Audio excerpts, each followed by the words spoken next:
আসসালামু আলাইকুম। এবার আপনাদের দেখাবো নতুন প্রজাতির একটা সরিষা। এই সরিষা গাছটা মনে হবে ওলকপি বা শালগম, কিন্তু আচ্ছা ভাই, আপনি কি এর পাতা খেয়ে দেখছেন ভেজে টেজে? না, এইসব আমি কিছু করিনি, কিন্তু ওইটা খাইয়েছে মানুষ, অনেক নেছেও। হ্যাঁ, ওই বড় শস্যের, কিন্তু এইটা হ্যাঁ। আমি আজ পর্যন্ত করতে পারলাম না যে হচ্ছে, মানে আমি নিজে বুনিস তো এই জন্য হ্যাঁ। শস্যর দানাই, কিন্তু কেউ এসে কই নিজে শস্য, কিন্তু সবাই আপনি কইছে ওলকপি। বুনেছেন সরিষার মতোই হ্যাঁ, দেখছেন। সরিষার মতোই।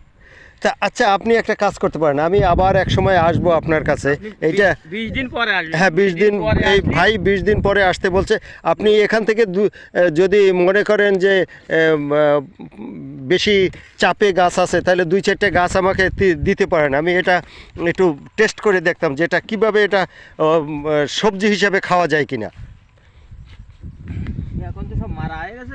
হ্যাঁ, যদি মারেন। হ্যাঁ, মারা হয়ে গেছে তো এখন। হ্যাঁ। এখন তোর ভিতর তো মারা যাচ্ছে না, হ্যাঁ, বুঝতে পারছেন? হ্যাঁ। এইগুলো পরে আমি লাগাইলাম, এই যে উড়ে উড়ে। আমি টেস্ট করে দেখব সবজি হিসাবে, যেহেতু এটা যে কোনো সবজির মতো আপনার মনে হবে যে যে কোনো একটা সবজিতে ভাই আমাকে কয়টা তুলে দিচ্ছে, যে আমি একটা দেখব যে টেস্ট করে এটা কিভাবে এটা রান্না করলে কীরকম হয়, বা কিভাবে ভেজে খেতে হয় না ঝোল খেতে হয়।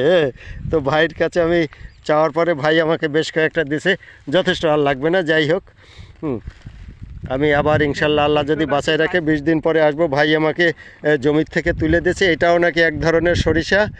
তা বন্ধুগণ, আপনাদের আমি জানাবো, যদিও আমার বাড়িতে লোকজন নেই, আমি অন্য একজনাকে দেব, সে রান্না করবে। তারপরে যেহেতু আমার মিসেস, আমার পুরো বাড়ির লোকজন এখন ঢাকা, আমি একা পড়ে আছি যশোর। ধন্যবাদ সবাইকে।